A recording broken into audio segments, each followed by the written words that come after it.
Hi friends, welcome back to my YouTube channel. ಎಲ್ಲರೂ ಹೇಗಿದ್ದೀರಾ friends? ಇವತ್ತು ನಾನು ಮಿಕ್ಸೆಡ್ ರವೆ ದೋಸೆ ಮಾಡ್ತಾಯಿದ್ದೀನಿ. ಎಲ್ಲ ಹಿಟ್ಟುಗಳು ಹಾಕಿ, ಗೋಧಿ ಹಿಟ್ಟು, ರಾಗಿ ಹಿಟ್ಟು ಮತ್ತು ಮೈದಾ ಹಿಟ್ಟು, ರವೆ ಎಲ್ಲ ಹಾಕಿ ಮಿಕ್ಸೆಡ್ ಆಗಿ ದೋಸೆ ಮಾಡ್ತಾಯಿದ್ದೀನಿ. ಬನ್ನಿ ಆಗಿದ್ರೆ ಹೇಗಾದರೆ ಮಿಕ್ಸ್ ಮಾಡಿ ದೋಸೆ ಮಾಡೋದು ಅಂತ ಇವಾಗ ನಾನು ನಿಮಗೆ ತೋರಿಸ್ತೀನಿ. ಮೊದಲು ನಾನು ಒಂದು 4ರಿಂದ 5 ಸ್ಪೂನು ರವೆ ತೊಗೊಳ್ತೀನಿ.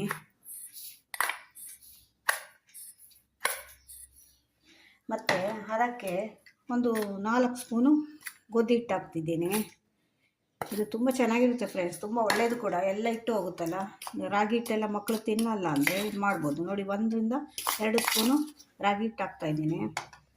ಮತ್ತು 1 ಸ್ಪೂನು ಮೈದಾ ಹಾಕ್ತಿದ್ದೀನಿ. ಮೈದಾ ಜಾಸ್ತಿ ಹಾಕಲ್ಲ, ಮೈದಾ ಒಳ್ಳೆಯದಲ್ಲ ಅಂತ ಹೇಳ್ತಾರಲ್ಲ. 1 ಸ್ಪೂನ್ ಹಾಕ್ತಿದ್ದೀನಿ. ಇವಾಗ ಇದಕ್ಕೊಂದು ಅರ್ಧ ಸ್ಪೂನ್ ಉಪ್ಪು ಹಾಕಿದ ಮೇಲೆ ಮತ್ತು 1 ಕಪ್ಪು ಮೊಸರು ಹಾಕಬೇಕು ಇದಕ್ಕೆ ನೀವು. ಇದು ಇನ್ಸ್ಟೆಂಟ್ ದೋಸೆ, ಇವಾಗಲೇ ಮಾಡ್ಬೋದು. ಮತ್ತು ಇವಾಗ ಇದಕ್ಕೆ ನೀರು ಹಾಕಿ ಕಲಿಸ್ಕೊಳ್ಬೇಕು. ನೀವು ಎಷ್ಟು ದೋಸೆ ಅದಕ್ಕೆ ಬೇಕು ಹಾಗೆ ನೀರು ಹಾಕಿ ಕಲಿಸ್ಕೊಳ್ಬೇಕು. ನೀವು ನೀರು ಹಾಕಿ ಕಲಿಸಿದ ಮೇಲೆ ಇದನ್ನೊಂದು 10 ನಿಮಿಷ ಹಾಗೆ ಮುಚ್ಚಿಡಬೇಕು. 10 ನಿಮಿಷ ಆದಮೇಲೆ ನೀವು ದೋಸೆ ಹಾಕಬೇಕು. ಇವಾಗ ನೋಡಿ, ಕಲಿಸಿದ್ದೇನೆ ನಾನು. ಇವಾಗ 10 ನಿಮಿಷ ಹಾಗೆ ಮುಚ್ಚಿಡ್ತೇನೆ. ನೋಡಿ ಫ್ರೆಂಡ್ಸ್, ಈಗ ದೋಸೆ ಹಾಕಲಿಕ್ಕೆ ನಾನು ತವ ರೆಡಿ ಮಾಡಿ ಇಟ್ಕೊಂಡಿದ್ದೇನೆ, ಬಿಸಿಗಿಟ್ಟಿದ್ದೇನೆ. ನಾನಿಲ್ಲಿ ಅದಕ್ಕೆ ಮೇಲೆ ಹಾಕಲಿಕ್ಕೆ ಕ್ಯಾರೆಟು, ಈರುಳ್ಳಿ ಮತ್ತು ಕೊತ್ತಂಬರಿ ಸೊಪ್ಪು ಕಟ್ ಮಾಡಿ ಇಟ್ಕೊಂಡಿದ್ದೇನೆ. ದೋಸೆ ಹಾಕಿದ ಮೇಲೆ ಅದ್ರ ಮೇಲೆ ಹಾಕಬೇಕೀಗೆ. ತುಂಬ ಟೇಸ್ಟಿಯಾಗಿರುತ್ತೆ ಹಾಕಿದರೆ ಇದು. ನೋಡಿ, ನಾನು ದೋಸೆ ಹಾಕಿ ತೋರಿಸ್ತೇನೆ ನಿಮಗೆ. ಇದು ತುಂಬ ಒಳ್ಳೆಯದು. ರಾಗಿ ಹಿಟ್ಟು, ಗೋಧಿ ಹಿಟ್ಟು, ರವೆ ಎಲ್ಲನೂ ಮಿಕ್ಸ್ ಆಗಿದೆಯಲ್ಲ, ಎಲ್ಲ ಒಂದರಲ್ಲೇ ಬರುತ್ತೆ. ಅಷ್ಟು ಚೆನ್ನಾಗಿರುತ್ತೆ ದೋಸೆ. ನೋಡಿ, ಹಾಕ್ತಾ ಇದ್ದೇನೆ. ತುಂಬ ತೆಳು ಬರುತ್ತೆ ನಿಮಗೆ ಇದು, ಚೆನ್ನಾಗಿ ದಪ್ಪ ಏನು ಬರಲ್ಲ.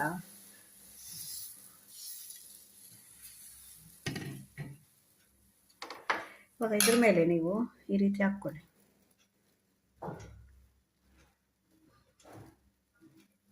ಇದ್ರ ಮೇಲೆ ಹಾಕಿ ಸ್ವಲ್ಪ ಎಣ್ಣೆ ಹಾಕಬೇಕು.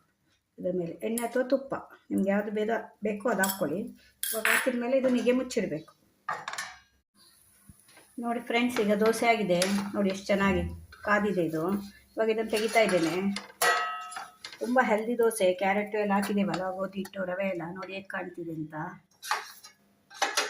ನಿಮಗೆ ಬೇಕಾದರೆ ಮೆಣಸಿನ್ಕಾಯಿ ಕೂಡ ಇದ್ರ ಮೇಲೆ ಹಾಕ್ಕೊಳ್ಬೋದು. ಸಣ್ಣಗೆ ಕಟ್ ಮಾಡಿ ಅದರೊಟ್ಟಿಗೆ ಮಿಕ್ಸ್ ಮಾಡಿ ಅದನ್ನು ಕೂಡ ಹಾಕ್ಕೊಳ್ಬೋದು. ನಾನಿಲ್ಲಿ ಮಕ್ಕಳು ತಿಂತಾರೆ ಅಂತ ಆಗ್ತಾ ಇಲ್ಲ.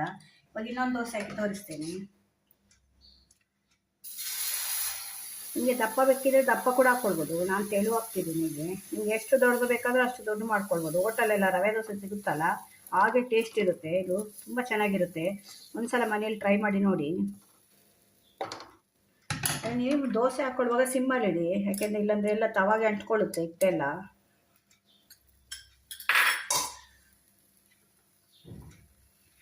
ಈ ರೀತಿ ಮೇಲ್ಗಡೆ ಹಾಕಬೇಕು. ಇದಕ್ಕೆ ಬೇಕಾದ್ರೆ ನೀವು ಖಾರ ಬೇಕು ಅನ್ನೋರು ಹಸಿಮೆಣಸಿನ್ಕಾಯಿ ಹಾಕ್ಕೊಳ್ಬೋದು. ಇದನ್ನು ಮುಚ್ಚಿಡ್ತೇನೆ. ನೋಡಿ ಫ್ರೆಂಡ್ಸ್, ರೆಡಿಯಾಗಿದೆ ಇನ್ನೊಂದು ದೋಸೆ. ಇದನ್ನೇನು ನೀವು ತಿರುಗಿಸಿ ಹಾಕಬೇಕು ಅಂತಿಲ್ಲ, ಚೆನ್ನಾಗಿ ಒಂದೇ ಸೈಡ್ ಕಾಯಿಸಿದ್ರೆ ಸಾಕು. ಬೇಕಾದರೆ ತಿರುಗಿಸಿ ಹಾಕ್ಕೊಳ್ಬೋದು. ಇವಾಗ ನೋಡಿ ತೆಗಿತಾ ಇದ್ದೇನೆ. ನಿಮಗೆ ಟಿಫನ್ ಬೆಳಗ್ಗೆಗೆ ಸಡನ್ನಾಗಿ ಮಾಡಬೇಕು ಅಂದರೆ ಇದನ್ನೆಲ್ಲ ಮಾಡ್ಕೊಳ್ಬೋದು. ಹೆಂಗಸರಿಗೆ ಅದೊಂದು ದೊಡ್ಡ ಚಿಂತೆ ಅಲ್ವಾ, ಏನು ಟಿಫನ್ ಮಾಡೋದು ದಿವಸ ಅಂತ. ನೋಡಿ ಎಷ್ಟು ಚೆನ್ನಾಗಿ ಬಂದಿದೆ. ನೋಡಿ ಫ್ರೆಂಡ್ಸ್, ಬಿಸಿ ಬಿಸಿಯಾದ ರುಚಿಯಾದ ರವೆ ಮಿಕ್ಸೆಡ್ ದೋಸೆ ರೆಡಿಯಾಗಿದೆ. ನಾನು ಇದರೊಟ್ಟಿಗೆ ಕಾಂಬಿನೇಷನ್ ಟೊಮೆಟೊ ಚಟ್ನಿ ಮಾಡಿದ್ದೇನೆ. ನಾನು ಟೊಮೆಟೊ ಚಟ್ನಿ ರೆಸಿಪಿ ಹಾಕಿದ್ದೇನೆ ನನ್ನ ಚಾನಲಲ್ಲಿ, ಬೇಕಾದರೆ ಒಂದು ಸಲ ಚೆಕ್ ಮಾಡ್ಕೊಳ್ಳಿ. ನೀವು ಕಾಯಿ ಚಟ್ನಿ ಕೂಡ ಮಾಡ್ಕೊಳ್ಬೋದು. ಕಾಂಬಿನೇಷನ್ ತುಂಬ ಚೆನ್ನಾಗಿರುತ್ತೆ. ಕೆಲವರು ಏನು ಮಾಡ್ತಾರೆ ಅಂದರೆ ಹಸಿಮೆಣಸಿನ್ಕಾಯಕ್ಕೆ ಹಾಗೆ ತಿಂತಾರೆ, ಒಂದು ಸ್ವಲ್ಪ ತುಪ್ಪ ಹಾಕ್ಕೊಂಡು. ನಿಮ್ಗೆ ಹೇಗೆ ಬೇಕೋ ಹಾಗೆ ತಿನ್ಬೋದು. ತುಂಬ ಟೇಸ್ಟಿಯಾಗಿರುತ್ತೆ ಇದು. ಒಂದು ಸಲ ಮನೆಯಲ್ಲಿ ಟ್ರೈ ಮಾಡಿ ನೋಡಿ. ಮಕ್ಕಳಿಗೆಲ್ಲ ತುಂಬ ಒಳ್ಳೆಯದು. ಎಲ್ಲ ಹಿಟ್ಟುಗಳು ಕೂಡ ಸೇರುತ್ತೆ ಇದರಲ್ಲಿ. ಕ್ಯಾರೆಟು ಎಲ್ಲ ಹಾಕ್ತೇವಲ್ವ, ತುಂಬ ಹೆಲ್ದಿ ದೋಸೆ ಇದು. ಒಂದು ಸಲ ನಿಮ್ಗೆ ಇಷ್ಟ ಆದರೆ ಇದನ್ನು ಟ್ರೈ ಮಾಡಿ. ನನ್ನ ಚಾನಲ್ನ ಸಬ್ಸ್ಕ್ರೈಬ್ ಮಾಡ್ಕೊಳ್ಳಿ. ಪಕ್ಕದಲ್ಲಿರೋ ಬೆಲ್ ಬಟನ್ನ ಪ್ರೆಸ್ ಮಾಡಿ.